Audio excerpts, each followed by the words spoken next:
everybody, and welcome back in to the Katella Chronicles podcast with your host, Dominick Lorenz, and co-host David Goodkind, as always, in the house. David, you got the beautiful Ducks little throwback hat on. Are we trying to predict and kind of future in some brighter days for our city of Anaheim?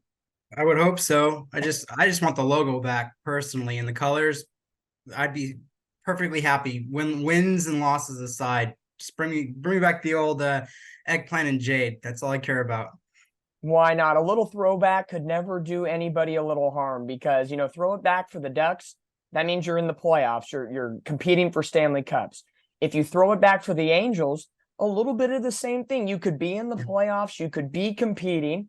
And it just hasn't been that way for our wonderful two teams in Orange County over the last couple of seasons. But before we get into today's episode, which is pretty much going to be 100% about the Angels. It was a rough series in Colorado, a rough week for the Angels taking on some NL West opponents. And they got a big homestand coming up that they're going to have to do some damage on if they want to still compete, not just in the AL West, as well as in the AL Wildcard. But before we do any of that, don't forget to give us a like, comment, and subscribe here on YouTube. And as always, you can follow us on social media, on Twitter and Instagram at Katella_CHRON. And you can visit our website, katellachronicles.wordpress.com. But let's dive on into it. This is what the fans want. The Angels, after a huge road trip 2 weeks ago, where they took 3 of 4 from Texas and 2 of 3 from the Kansas City Royals. That was great. We were living on cloud 9. David even put them in the top 10 power rankings. Sorry. I don't want to blame David for this, but somehow, some way, last year we put them in the top 10. They had a horrible week, and then it ended up being a horrible losing streak. This year, put them in the power rankings. You got a day off. We thought we felt good. And then the Angels find a way to score 0 runs, not in 1 game, but in 2 games. Get embarrassed at home against the Dodgers. And then even though they put a historic slapping on the Rockies Saturday night with 25 runs and 28 hits, they lose 2 of 3 to the worst team in the NL West. Tough times for the Angels. David, gut reaction after this 1-4 week for our Halos. It's always 1 step forward, 2 steps back with this franchise, it feels like. Still, I don't think it's doom and gloom. I think they're starting to finally build some depth, which is nice to see. Yesterday's game was awesome. Today's not so much, and the game before not so much. But I don't think it's the end of the world just yet, but it is a reminder of kind of what we've been dealing with since 2014, really. Yeah, it's been tough sledding. The Angels haven't made the postseason. We all know this. It sounds like we're just pounding grind to the grindstone here. It's like, remember, we haven't been there. But it's like, these are the facts, kid. Like, it just is what it is at this point. And it is kind of 1 step forward, 2 steps back. And with the Angels doing so many great things in that 2-week span, sweeping the Cubs, taking 2 of 3 from the Mariners in that incredible road trip that we just talked about. The Angels are just 12-10 in the month of June altogether. And we heard Anthony Rendon, even though he's on the IL right now, there was a common theme. Minimum win 15 games a month. If you win anything more than that, then that's positive. And the Angels have been doing that in April and in May. So now with 4 or 5 games remaining left in the month of June, 4 against the White Sox and the first game against the Diamondbacks in this homestand, the Angels got to go at least 3-2 to hit that magical 15 win mark. Now, I know 15 wins a month is great, and that's a good starting point, but I feel the Angels at this point need to do more than just the bare minimum of 15. You got to see probably 17 and 18 be the new normal.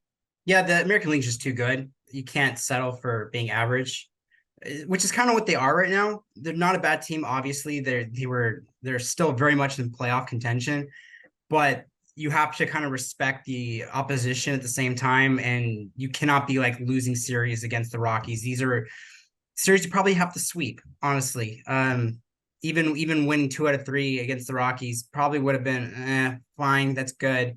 But they really need a sweep and losing the series. I mean, if they miss the playoffs by 1 or 2 games, that this weekend, that's what you're going to circle when you come back to it and say, well, what happened?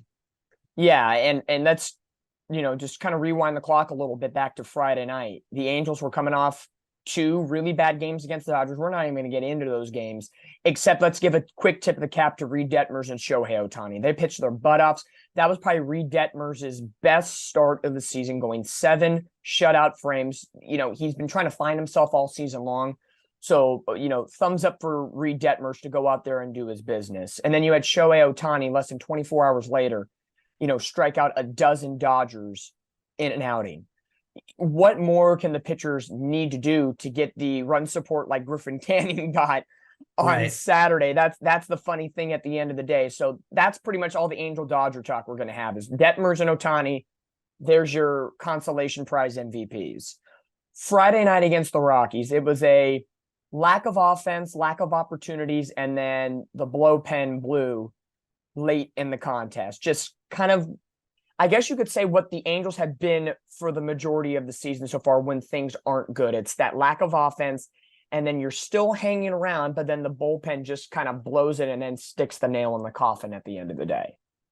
Yeah, it was a really frustrating game. One they should have won, and one where it was mistake after mistake, leaving guys on base, not taking advantage, not putting a bad team away in a stadium where offense reigns supreme. You can never have too many runs at Coors, no matter how good or bad the Rockies are.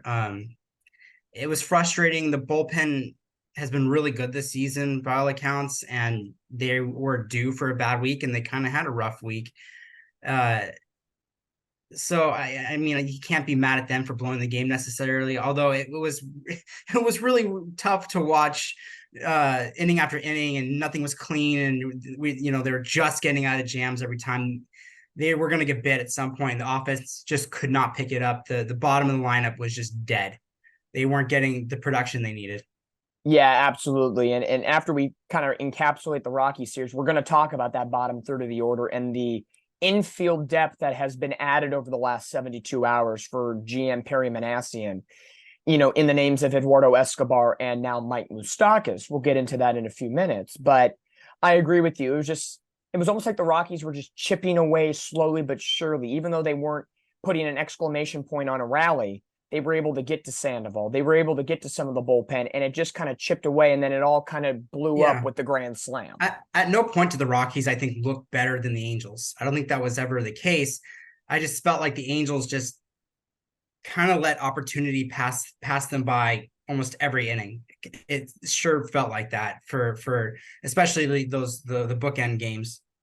Yeah, and so a tough way to lose on Friday night, kind of a gut punch. That grand slam late in the game, really just in the bottom of the 8th, does it in for him. You hope that the Angels have a rally in the 9th inning, but you already knew through the first 8 innings it was a struggle to get the amount of runs that they already had got. So it was kind of a wash at the end of the day. You chalk it up to a loss. Okay, go out and win Saturday and Sunday, and boy did they win on Saturday. We will have to give the praise to the Angels. Yes, franchise record in runs, hits.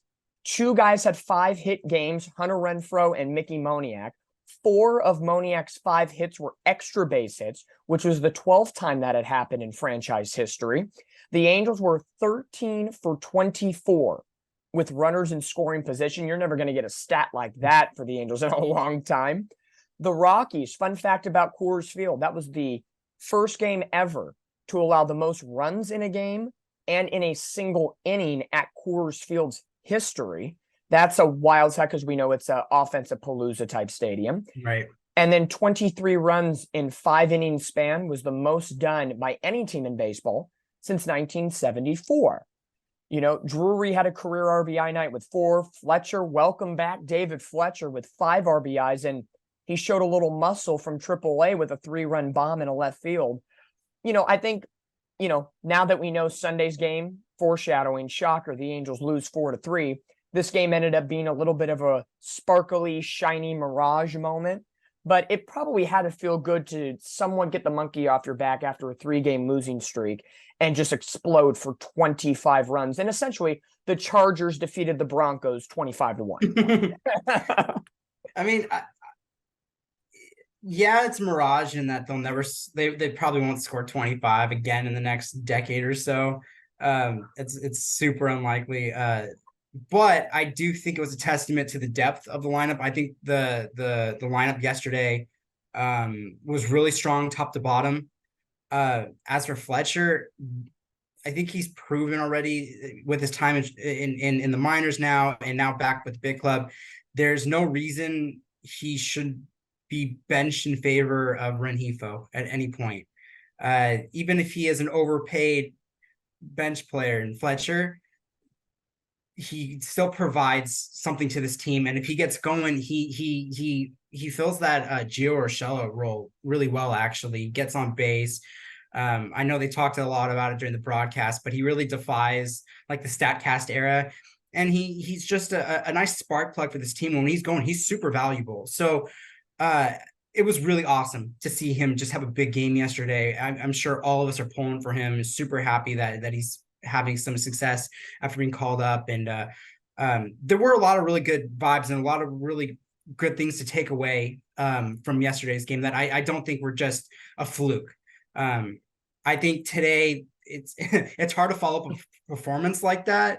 I think there were mistakes both in the pitching and the hitting fronts. And that's, I think, what we'll get into more about the inconsistencies and the step forwards and the step backs and all that steps back. So I think in terms of yesterday translating into today, I still have some optimism because I don't feel like the 25 run outburst was a complete fluke. I think that shows you how competent the lineup can be when it's not utilizing quadruple A players on a daily basis. Correct. And to circle back a little bit for a moment on David Fletcher, we've been calling for him, or a lot of people have been calling for him to come back up ever since Zach Neto went down. And I know Fletcher was on the bereavement list for a little bit, so that kind of handicapped him from coming back up for, 4 to 5 days or whatever the timeline was. But you see what he can bring to this lineup at the bottom of the order. I know we enjoyed him being a leadoff hitter back before his injuries occurred. He's probably best used at the bottom third of the order. Yes, I agree. And that's where the Angels really need their help right now. I know Taylor Ward hasn't been the most productive leadoff hitter, and Moniak has been doing a good job when he is in that leadoff spot. Right. But again, you have Ohtani being hot at the top of the order. Trout, when he gets things figured out, he is a good 3-hole hitter. And then Drury's been a pleasant surprise this year after a 177 start back in April. So for David Fletcher to come in that lineup after he felt extremely unwanted by this Angels club after a poor performance through the first 2+ weeks of the season really is a testament to his grittiness and kind of that slap hit ability that Gio Urshela provided before he, hurt his pelvis and he's going to be out for the rest of the season. And, prayers up to Gio. He was, for the time he played with the Angels, I don't think nobody ever said a single negative thing about Gio Urshela. He was arguably the most valuable hitter in the lineup while he was active. 100%. So for David Fletcher, if he can fill in that role, right now he should 100% be the starting shortstop for the Angels. There is absolutely no need for players like Luis Rengifo or Andrew Velasquez to get a starting role. If you want to use him as a pinch runner, fine, I get you. But defensively, no. We saw that clearly on Friday not go that way for Velasquez. And he's been that way for a year plus. They don't need at-bats. Look at Rengifo today. And foreshadowing again, you pinch hit Rengifo instead of Mike Moustakas. I know that goes to the philosophy type of things with Phil Nevin, but there's no reason for them to do that and be put into those situations because they're not hitting the ball and they're not doing what they should be doing. We're not getting the Rengifo that we had in 2022, which David and I both agreed in the offseason was the perfect time to trade him.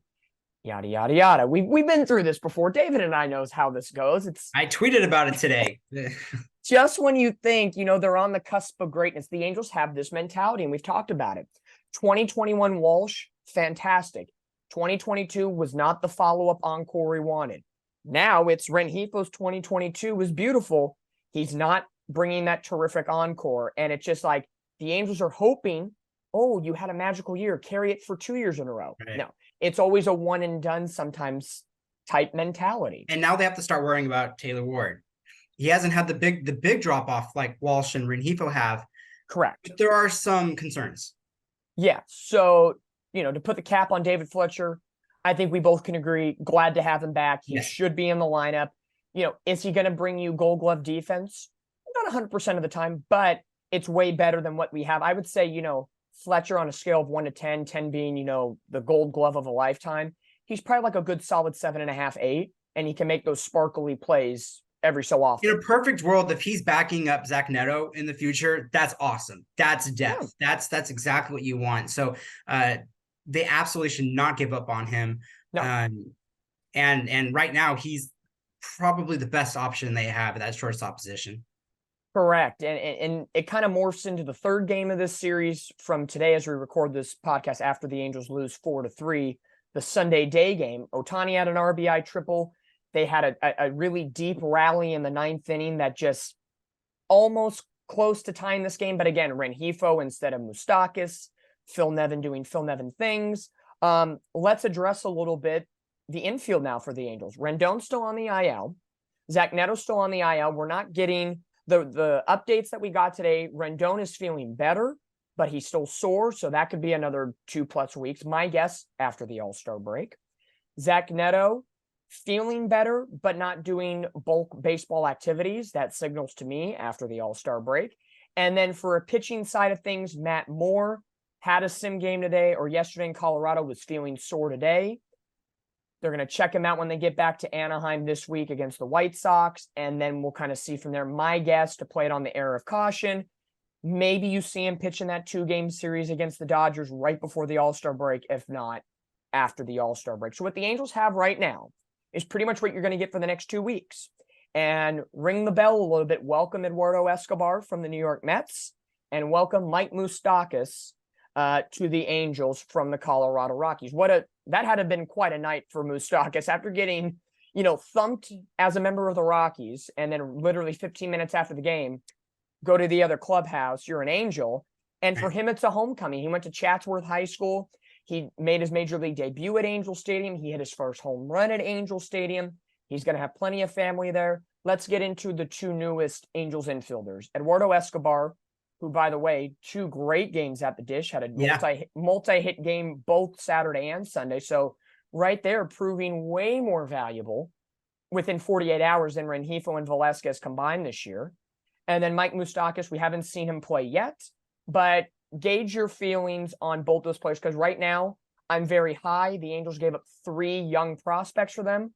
And again, to paint the picture a little bit, Escobar, $9.5 million owed this year. The Mets are taking on 100%. Angels just have to pay the $500,000 minimum. And then Moustakas signed a 1-year, $720,000 deal with the Rockies. It's been about 3 months, so you're probably paying him about $300,000 to $400,000. Not bad. Low risk. It really is. And oddly enough, this is probably the most impressed I've been with Perry Minasian during his entire tenure with the Angels, just because the realistic approach he's been taking. I mean, I talk to you guys like pretty much every day, and I've been hammering, make the call, get some trades, don't wait till the deadline. This team's in it right now. We don't know if they'll be in it at the deadline, but they're in it right now. You need to fix the depth at the moment. And he did. And he went and got 2 guys who have much higher ceilings than what they currently have. A guy, especially in Escobar, where he's turning his season around. He's been really hot lately, and he's been awesome already in these 2 games. And Moustakas is quietly having a nice year. His power numbers, I know, are a little bit down, but he is providing more, like I said, than what they currently have. So it's funny with Moustakas, after all these years of the free agency rumors, it was pretty much guaranteed at one point that he would be an Angel. We just thought it would be, like 5 or 6 years ago, and not right now. But he seems kind of like the player of destiny, supposed to be here for a long time. So I find a lot of humor in that. But I think what they're doing is rebuilding the depth they initially built going into the season. And so Perry's carried this philosophy with the next man up and really pushing back. This is the first time I've really seen this team in, I can't remember how long, refuse to lose, at least in the front office level. Obviously, the team hasn't performed the last week the way we would hope. So I can't comment on a change necessarily in play. But with the front office, we're seeing quick movements, like guys getting called up early in the season, young guys that are relied on. They're making trades immediately when they need to. They're seeing things that aren't working, making the changes when they have to. It's really refreshing to see a front office act aggressively, confidently, and live in the real world with the rest of us and see what we're seeing. As Angels fans, we're really not used to this. I don't know if the past couple of GMs would have been this aggressive. So I have my criticisms of Perry, especially last season. I thought they didn't address the lineup at all. But this season, I think he is operating with a really high intelligence level. And I just have to, the tip of the cap to him. I'm really impressed how proactive he's been. Even if the guys they're getting don't pan out or aren't the biggest game changers, it's still positive movement. And as an Angel fan who hasn't seen that in a long time, it's a real breath of fresh air. Hey, something is better than nothing. You can't keep rolling out with Rengifo and Velasquez batting horribly up the middle while Neto, Rendon, and these big guys are out of the lineup. And they would have last year. They would have last year. 100% of the way with the way the struggles went, with Joe Maddon getting fired and Phil Nevin coming in. Perry Minasian, I will give him an absolute A so far this year with trial by fire type situation. He called up Neto. He called up Bachman. He called up Joyce. Moniak after a really hot spring, and then they put him down to AAA. And even if it was only for a game plus, they called up Joe Adell, and he conveniently helped us beat the Cubs that one night. But still, it's trial by fire. And now you have Escobar and Moustakas, who Escobar was getting kind of the short end of the stick with the New York Mets, and they're way under 500 right now, underperforming. So if everybody wants to pump the brakes on the Angels, saying the Angels are underperforming, take a look at the highest payroll in baseball in the Mets. So Escobar comes over to the Angels. Francisco Lindor, Mets shortstop, praised Escobar's veteranship mentality. He's a galvanizer in the locker room, and he's just somebody that helps you win. And then Moustakas, as we already mentioned, he's that local SoCal product kid from Chatsworth. Injury prone the last 3 years with Cincinnati, which has really dipped his numbers. But in 2019, even though he was not the moose is loose like he was in Kansas City, he still powered 30 home runs and 80 plus RBIs with Milwaukee in 2019. So I'm not saying he's going to hit 30 dingers this year. He's at 4 right now, but he's batting .270 with 4 home runs and 17 RBIs. If he can keep that batting average above 250, let's say he hits at least 6 to 10 home runs with the Angels in his whatever playing time, and then gets about 20 or so RBIs, I think we can consider that a win, especially tough luck for Jared Walsh, who through all of his injuries that he had with the vertigo and the insomnia and everything that was working up here that he couldn't translate at the big league level. To me, these two moves for the Angels, especially when Rendon and Neto get back, I think this really cements the fact that Jared Walsh will be at AAA Salt Lake for the remainder of the year. It's the right move too. It's super hard to ask a player to come back from 2 injuries, one physical, one mental, and it's clearly both with him. I wish him the best, honestly, but he probably needs a full season in the minors. Just get right, play baseball again, have fun with it again. It wasn't working up here. So with these moves that the Angels have made, they continue to raise the floor. Like I said, there's a lot of really good teams in the AL they're competing against, but there's also a lot of teams that are tanking unintentionally, like the Seattle Mariners. You've already mentioned the Mets, and then you have like the Padres and the Cardinals, and you have these talent, this good talent pool, but they're digging themselves a hole. And now it's an interesting conversation talking about if the Angels have underperformed. And I kind of go both ways. I think they're kind of playing at expectation right now. I think they need to start overperforming a little bit, and I think they'll have the opportunity with this floor being raised. But it could have been a lot worse. We obviously have like a sour taste after this week, and you should. Like they've really had 100%. opportunities. They've had opportunities to really actually like cement themselves in this wild card race and even get back into the division. They've had opportunities, but the good news is they're not totally like sunk that they won't have that opportunity going forward. They just need to right the ship immediately. They need to start winning again. This next series is huge. Get the sweep. You're back on track. Yeah, and looking at the American League standings right now, Texas is still atop of the division, 47-30. The Astros did scrape one win against the Dodgers this weekend. That I can't imagine being at that series. That had to have been rough if you even wanted to attempt to go to Dodger Stadium and wear an Astros uniform. You may be the dumbest person on earth. But they did scrape a win, so they're now second, 5.5 back. And then the Angels 42-37, 6 games back as they enter Monday's play. First of a 7-game homestand, 4 with the White Sox. Thursday's a day game against the White Sox, by the way. So get your tan out at the Big A. And then 3 against the red-hot first place Arizona Diamondbacks this weekend. So no room to, this is the homestand. This is the final homestand of the first half because then they got to go to San Diego, a day off, and then 2 with the Dodgers, and then All-Star break, to really cool off and kind of figure out what's going on. After the Angels left Texas, they were 4.5 games out. So, realistically, after this bad week, they lost 2 games. So pretty much they wiped out that 3 out of 4 victory against the Texas Rangers, which sucks. And we do have a sour taste in our mouth right now, but it's not all for loss at this point. Texas is kind of hitting their first real scuffle of the season. They're 5-5 in their last 10 games. They lost 2 of 3 to the Yankees. So there is time and there is a way to get this done right now for the Angels, and especially with the White Sox coming into town. This is a guarantee bare minimum 3 out of 4 series.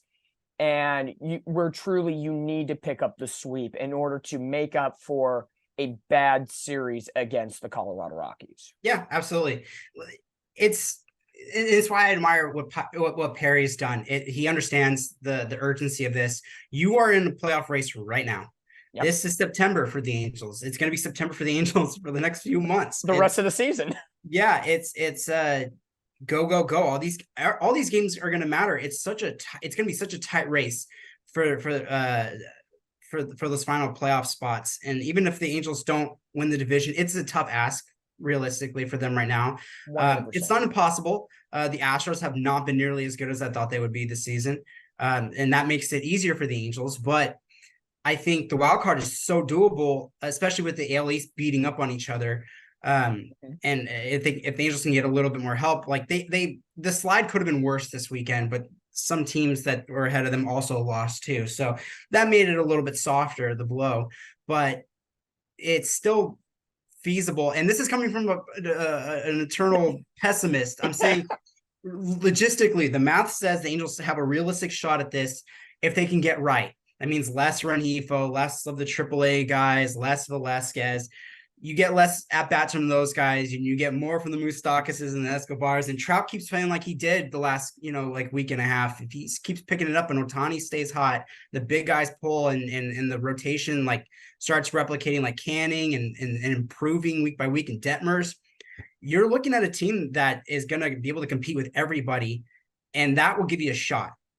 Yeah. And so as dissuaded as we are after the Rocky series, and rightfully so, this next series is going to be really telling, because now you're going with a team that you should beat again. Now you got to take care of business at home. No blow ups. Get out of your own way. I texted the group chat earlier. I'm like, the Angels just keep getting in their own way. If they can just get that guy in from third with 1 out, avoid the double play ball, play good fundamental baseball. Yep. They're talented enough to just get wins by doing routine stuff. So they have now been afforded the position to have a roster that's going to be more talented than a lot of teams they're playing. Now they just need to convert. Yeah, and I don't know if fans realize, watching this podcast or listening, however you listen or watch your podcast, David, as he said before, he's been the pessimist sometimes because the Angels have had that track record. But right now, you guys are getting a small piece that David's got some optimism in. I wouldn't even call it optimism. I'm just saying, logically, the teams that I thought would present a challenge to the Angels, like the Mariners, haven't so far. And they're afforded an opportunity right now with like the Yankees, who knows if they're even gonna get Aaron Judge back this season. Which is That's a wild. huge thing. That's wild. Everybody was talking to him about being back-to-back MVPs, and now it's like, And he pump the carries brakes. that team, and they're going to suffer without him. And then the Blue Jays, they go weeks where they're fantastic, and then weeks where they're terrible. So that's a weakness. The Orioles are probably really well positioned to continue and win that first wild card spot. But then you look at the rest, and the Astros, they've been bit by the injury bug, and they're feeling it, but they're weak right now. So the Angels now keep getting depth. They keep getting hurt, but then they get healthy now. And so once they get Neto back and everything, that's a weak animal right now in Houston, and you can take advantage of that. The Angels are best positioned to make the playoffs more so than they have been since that 2014 season right now. Yeah, the Angels have to embrace their inner rattlesnake and just attack. Go bite everybody. Because here's the thing about the Angels schedule. I don't have it, pin in front of me, but coming out of the All-Star break, they have 3 with Houston and 3 with the Yankees. So right there, that's the AL wildcard race right there. They have Toronto later in August. So you're going to go up to Toronto. Those could be 3 important games. You're going to see Seattle. They're already done with Boston this year. They have Cleveland one more time. And Cleveland, even though they're under 500, they're in the quote unquote, which should be the relegated AL Central. But the Angels have this opportunity, and they do face Baltimore at the Big A later in the second half. So there is opportunities against these AL wild card foes right now. The Angels are only 1 game out of the wild card right now. It's Baltimore, Yankees, and Toronto. Houston's a half game back. We're 1 game back. And then below the Angels, it's the Red Sox 3 games back. So there's a little mini buffer, but it's competitive. This is the best position they've had in a long, long time. And I know they know it. And the way the front office is operating, they're operating as predators right now. So it's up to the team now to convert. You've now been afforded depth pieces, a front office that openly, publicly backs you and is telling you, we believe that this is the year, go do it. Yep. And now you just need to convert. And quickly talking about Perry Minasian, he addressed the infield. Looking at what happened today for the Angels, starting wise, Tyler Anderson goes 6 innings, allows 3 runs, has 9 strikeouts. If you look at his line score, it's a quality start. It's a very good day. It was the offense didn't perform, and that's been about the last 2 or 3 starts for Tyler Anderson, where he kind of starts off slow, gives up a couple runs in the first few innings, but then he balances out, figures it out, and overall his line score isn't horrible, but sometimes he can get a little tough luck. Is the next move, whenever Perry Minasian lays down the gauntlet and figures out the next move, because like we said, he is in attack mode. Right. Is the starting rotation the next part? Because Ohtani has been better. Right. Griffin Canning, I think, has been the unsung hero of this entire pitching staff this season. He's 2-0 with the below, I have my stats here, 2.35 ERA in the month of June. Sandoval's been questionable, unfortunately. Detmers, hopefully he's starting to feel it again. Anderson, hit and miss. And then Jaime Barria has been special as well this year. So is the starting rotation maybe that next mark Perry Minasian needs to throw the dart on the board and say, you're the next move? Yeah. Barring any more position injuries. Yes, I think the bullpen is something they can address, and they can do that pretty easily. So that's kind of an obvious move they'll most likely make, but that'll probably be closer to the deadline. I think the starting market, they'll probably start testing the waters pretty soon on that. The Sandoval situation complicates things because he hasn't been up to standards. He has not been the WBC Sandoval that we knew for Team Mexico. And Anderson is fine sometimes, but he's not who we expected. So they really need a buffer. They need to go get another pitcher. And then the rotation is not bad, but it should be better, and it can be better with another addition. They do that, and then they get maybe another reliever or 2.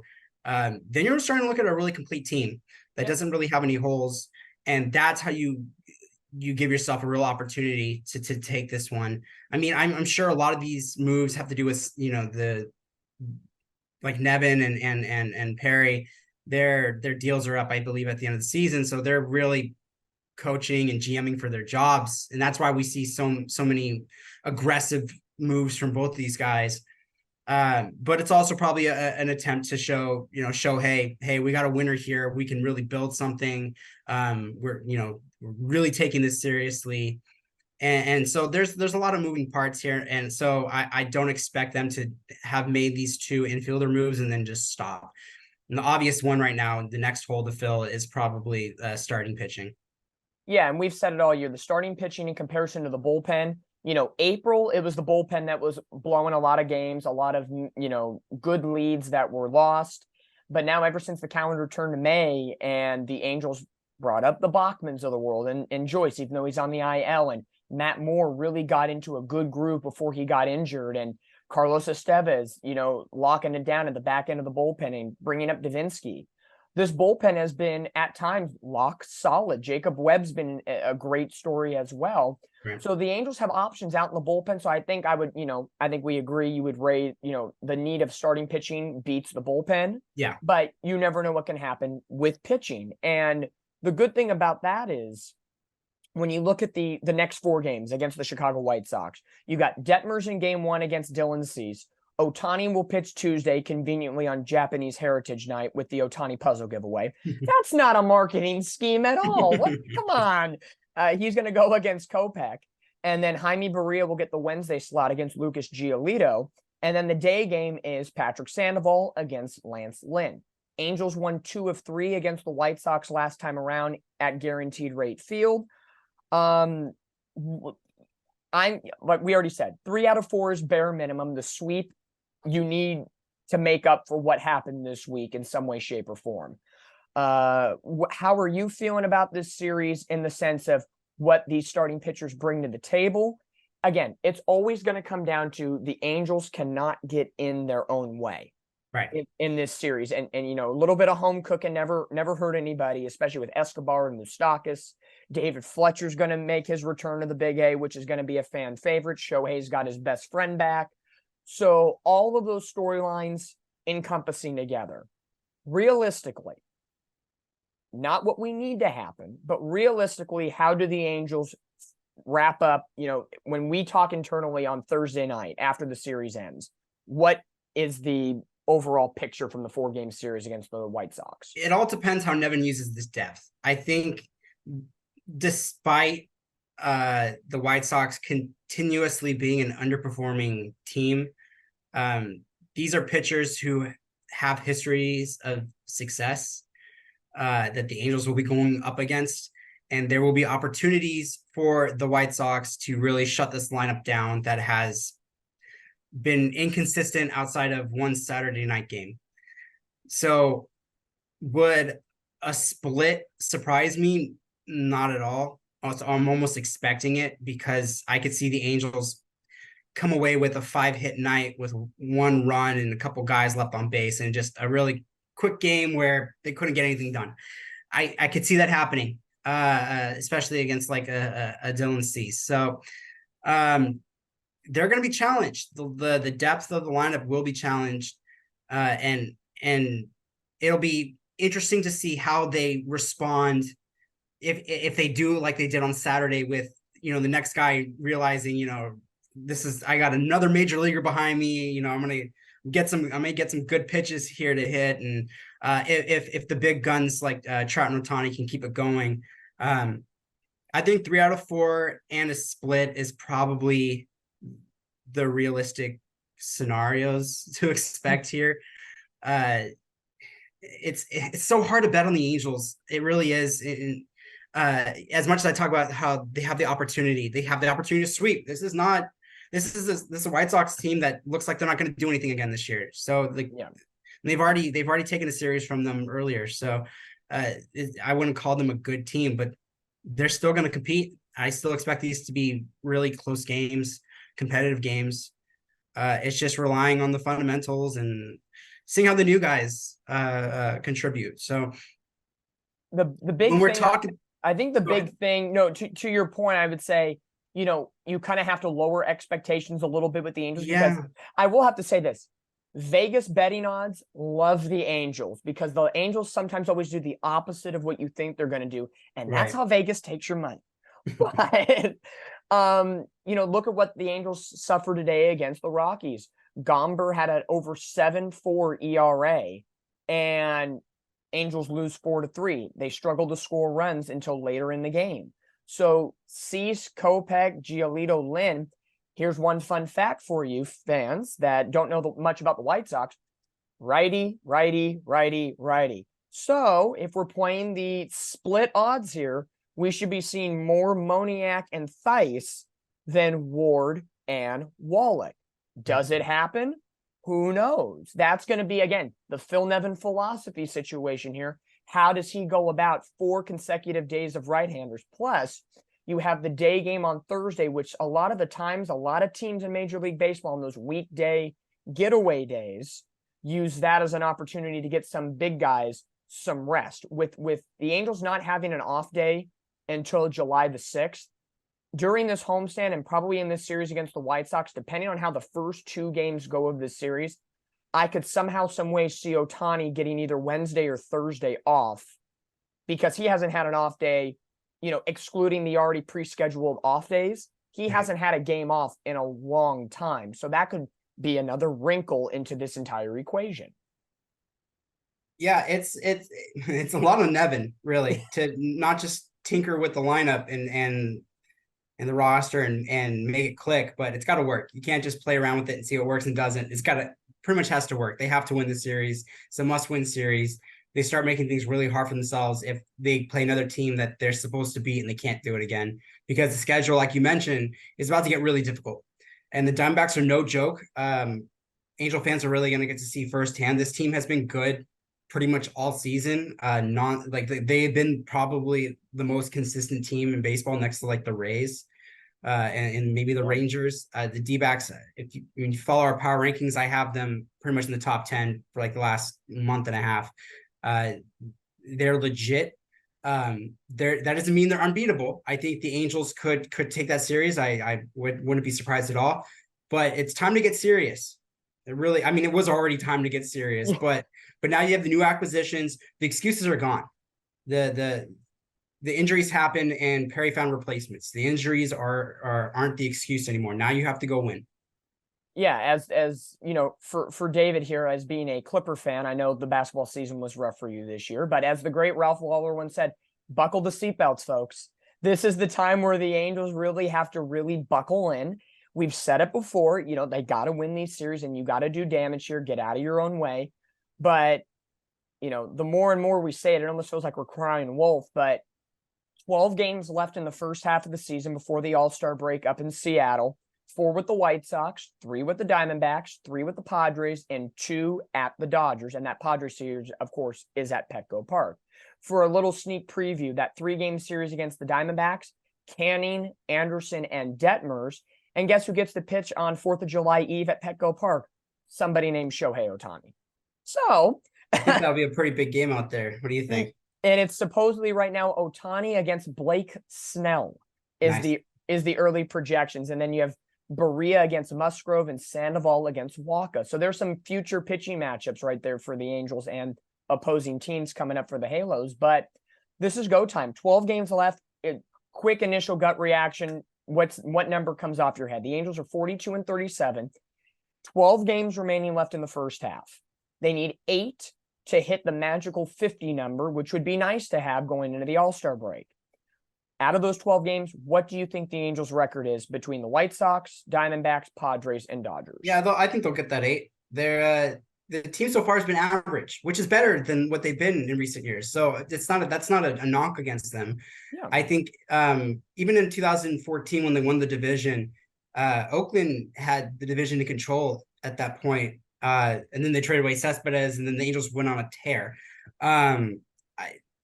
That's possible. It's totally possible. Just stay afloat, figure it out, pick up some wins in the process, and then after the turn of the deadline, just really hit the ground running. So I don't think as long as they stay kind of where they are, if they can improve upon it, awesome. They just cannot fall. So I think if they plateau, even if they plateau for right now before it take off, I think they're still in a healthy spot.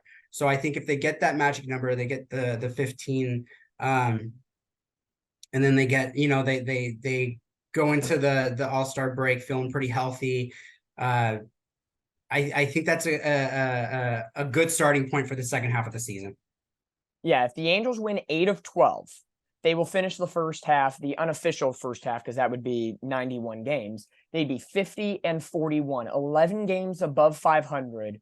I'm sorry, 9 games above 500. I'm see math. It's a Sunday. I don't Angels math. Who needs math? We did too much math last night. We did too much math. Too many runs. Phil Nevin would be like, "Who needs math? Just hit the ball." Whatever. They'd be 9 games over 500. And looking at the Angels' record from the last couple of weeks, the highest games above 500 they've been was 8 games over 500. After that 3-0 win against the Royals, they were 40 and 32. So that would put them at their highest above 500 record of the 2023 season. So it'll be interesting to see. I agree. I think the Angels will hit those 8 wins. It will help if you can get 3 of those 8 against the White Sox, if not 4 of 8. This is your opportunity right now to really build. Yeah, because you don't want to split, lose 3 out of 4 against the White Sox, and then have to look at the entire NL West, Diamondbacks, Padres, and Dodgers, and be like, just take one from the Dodgers this time, man. At least one. Well, I think it's a tiered factor. At least score some runs. Yeah. B, make it competitive. And then C, split the series, please. And if I look at the Dodgers, I was at the Rancho Cucamonga Quakes game today doing some work, and Julio Urias was rehabbing for the Dodgers, went 4 innings, 8 strikeouts, looked pretty legit. I know it's low A batters, but what are you going to do? Looking at the Dodgers, I hate to bring this up, but I got to do it. Looking at the Dodgers rotation, take a wild guess who potentially could pitch on Friday the 7th, the first game of the 2-game series. I'm guessing a man named Clayton Kershaw. Yeah, pretty much. Unless their rotation alters with Urias coming back this upcoming week when they go to Kansas City. It looks like it's going to be Kershaw game 1 and then TBD on Saturday. How about them apples? There's just something about Dave Roberts having to face the Angels, and he has a magic ball and figures out how to line up his starting rotation. So Kershaw pitches at least one game. The Angels dominated the rivalry for so long. The Dodgers probably took it personally, and they've really caught up in recent years. Yeah, exactly. So, we have that to look forward to in a couple of weeks. But as we say, one thing at a time. We got to go one day at a time, one game at a time. The Angels, we're at this point in the season where the Angels cannot look too deep into the fold. They got to focus one game at a time, especially after a week like this where you go 1-4. After the previous week, you go 5-2 on a massive road trip. So kind of a little Jekyll and Hyde mentality, and especially in Colorado, Rocky Mountain hangover a little bit after 25 runs in a single game, which was a franchise record, which was amazing to see. Was it a mirage? You be the judge of that, fans. But before we go and we close up shop here on another episode of the Katella Chronicles podcast with your host, Dominick Lorenz, and co-host David Goodkind, I wanted to try a little something new, a little quick rapid fire between the two of us. What could happen for the Angels either the rest of this season or within the next couple of weeks before the All-Star game? Do you want to indulge me a little bit? Sure, yeah, let's do it. Okay. Yes or no? Joe Adell finds a way to come back to the Angels at some point this season? No. Ooh, okay. I was going to say yes, because the God Almighty injury bug somehow finds a way. That's the only reason why, or Taylor Ward. Mark it down. That's my optimism, saying that the outfield stays healthy. Okay, and next one. We just brought this up, so why not throw it into the mix? Can the Angels, yes or no, at least win one against the Dodgers this year? The TBD game. The Saturday, the final game of the first half. Yeah. I will say, I think that one. Yeah, I'll say yes. It's not truly a yes or no question, but we'll go with this. I'll pick a date in July. Somewhere in the Yankees series, the end of the Yankees series, which is, I believe, the 19th or 20th of July. Is Anthony Rendon back in the lineup after the All-Star break? Maybe not against the Astros, but by that following week when the Yankees come into town. No, he's not playing another game this season. He's shut down. He had a hangnail and he's got to go on the 15-day. I have Kawhi and Rendon. The sports gods hate me. And you have a little bit of Paul George, a little bit. Yes. I feel so bad for David. What are you going to do? You got the Ducks on your side. Gibson used to be hurt like every other week. Yeah, so the injury, it's David's fault. He's got the injury It bug is on my his. fault. I'm a Jets, Clippers, Angels, Ducks fan. It is absolutely my fault. Oh my gosh. Hey, but we did get David to, not be as pessimistic in this episode tonight, which has been a Yes. nice little difference maker, especially with Perry Minasian doing things. Speaking of Perry, we talked about this earlier in the show. If there is somebody for the starting rotation you think the Angels go out and get, who could be that person that to welcome into the starting rotation? I have no idea, and I'll tell you why. The moves he keeps making come out of total left field. None of us see him coming. So whoever he's gonna get, I'm assuming it's gonna be someone who is completely not obvious that we won't even put on our bingo card. That's my guess about who he's gonna go get. The last 2 years, the bingo card, I think next year, maybe even for the second half of the season, I need to legitimately make a bingo card with options on. I think after I thought 2021 was just luck. Last year, okay, a little scary. This year, okay, now I'm freaking out. I think we really need to predict some things here. But for me, I'm going to go the opposite of you on this one. I think they're going to get somebody established. And based on the AL wildcard standings, I know it's been talked about before in the Angels social media circle. I'm starting to feel a little bit of Shane Bieber fever. A little bit. The Guardians are 3 games under 500. The relegated AL Central is looking to be the Twins more and more, but you never know. Cleveland's come out of it before, but I could see the Angels going for Shane Bieber. He's had a decent year. Cleveland would probably want some prospects, maybe some level talent. Velasquez and Rengifo were clearly available. I think, they've played so well this year. Bieber, I would give him away for nothing, but that's just me. Yeah, hey, DFA is always a thing, but I could see them going after something like Shane Bieber. He makes some sense. He's a guy I looked at, especially last month. I just wouldn't sell too much for him.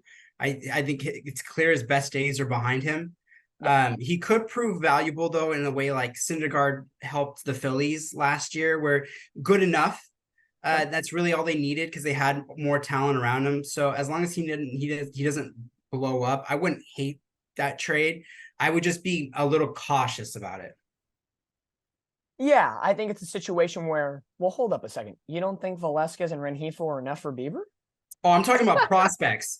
I'd give those guys away for players.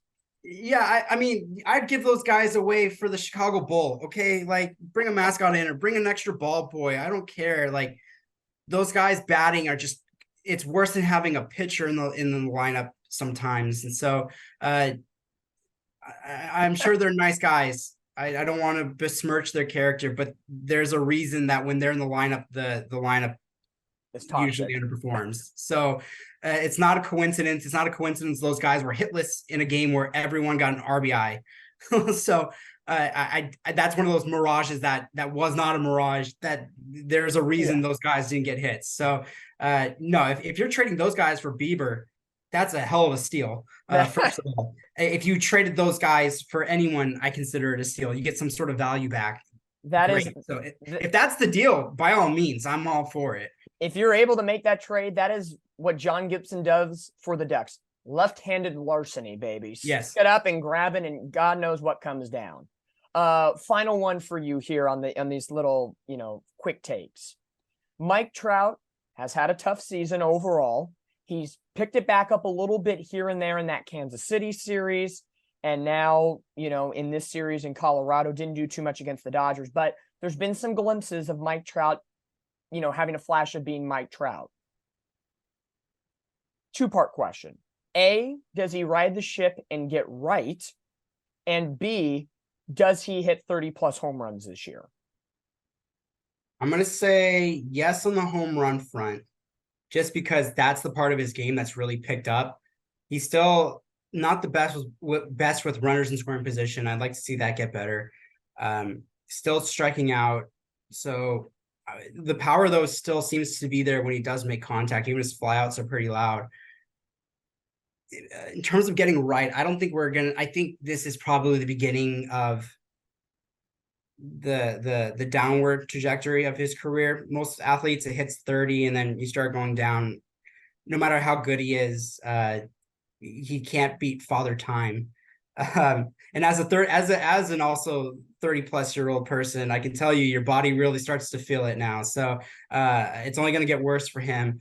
That being said, he's still Mike Trout, and I still would take his floor over pretty much everybody else's.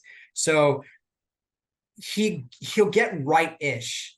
We'll still have those awe inspiring moments, and he's still a super valuable member of the team, both defensively and in the lineup. But it won't be like how he was when he was 24 years old. So temper your expectations, but I still expect him to be a top 2 hitter in this lineup. Yeah, I think he will hit 30 home runs, and I think, oddly enough, I think he's going to go more between 35 and 40. I think he'll find a power strike, through maybe a 2-3 week span where he's just hitting dingers and taking names at that point, kind of like what he did last year. Maybe not 8 consecutive games, but he'll find a way to do it. For his entire offensive repertoire, I think we may need to come to the realization that he's maybe not a 300 hitter consistently anymore. We maybe need to be okay with him being 270 to 285. Do you think this is the part of his career where he transitions into the power hitter? Because he used to be the line drive hitter who hit home runs, and he got on base, and now does he start swinging a little bit more for the fences?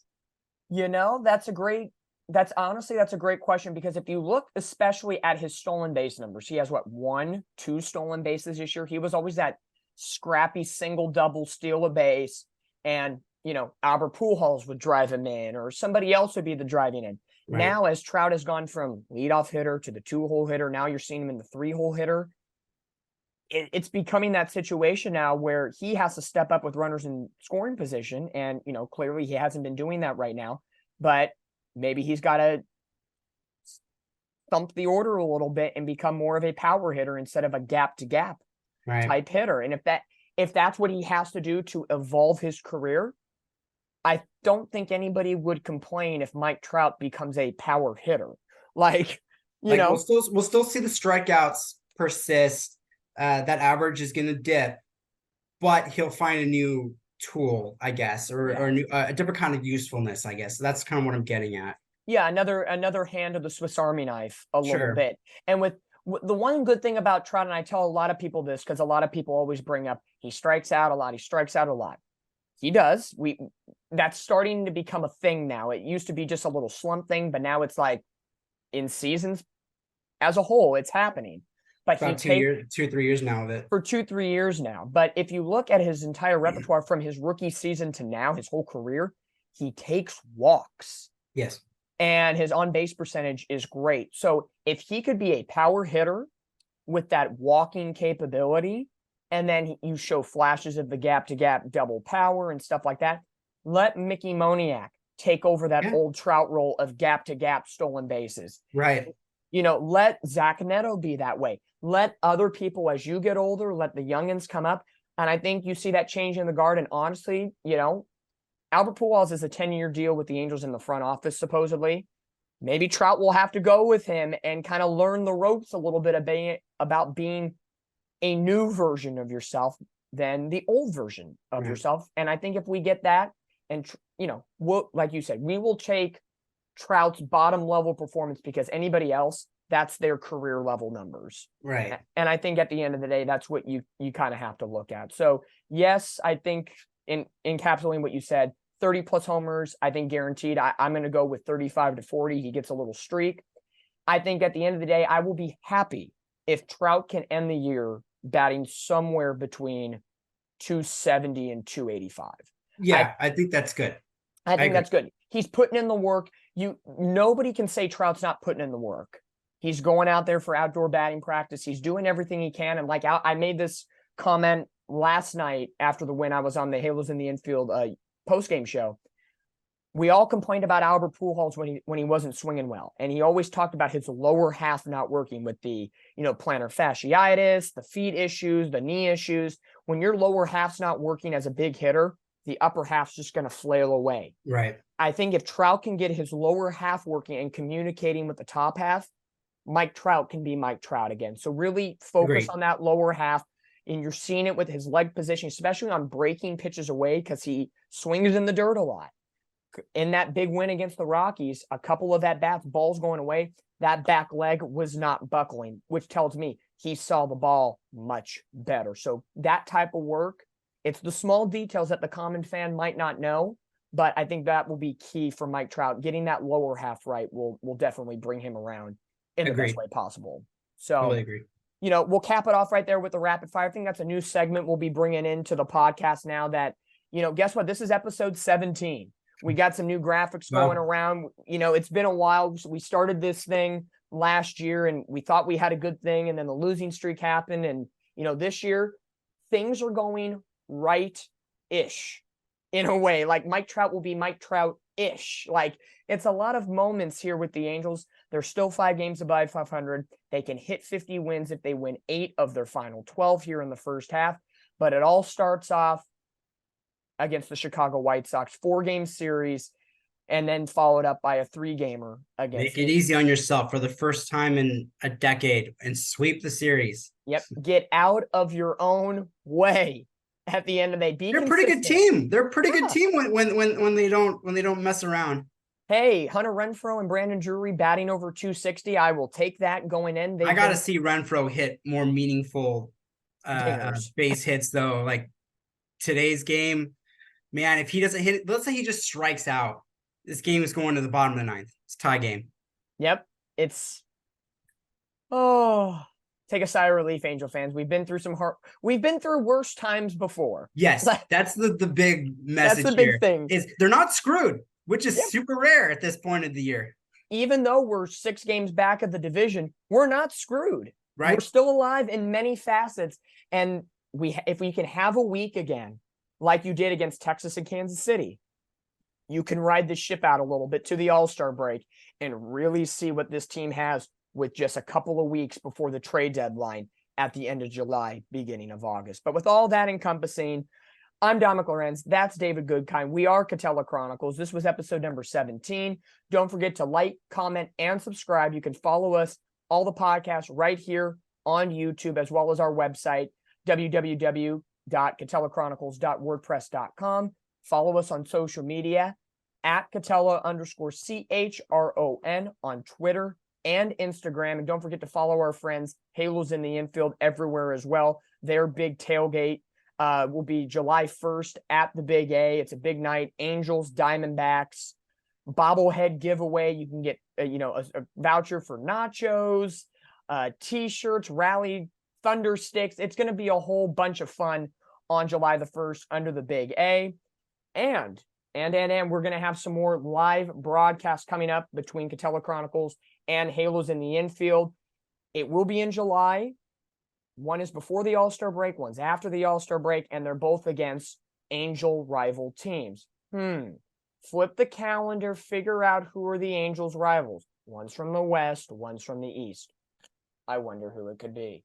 Figure it out. We'll have those announcements after the tailgate, probably after 4th of July, so get ready for that. But until then, I'm Dominick Lorenz. That is David Goodkind. David, thanks for coming on and wearing that spiffy, beautiful Anaheim Ducks hat. Appreciate it. Love it, man. And until next time, we are Katella Chronicles, and we are the heartbeat of pro sports in Anaheim. Good night, everybody.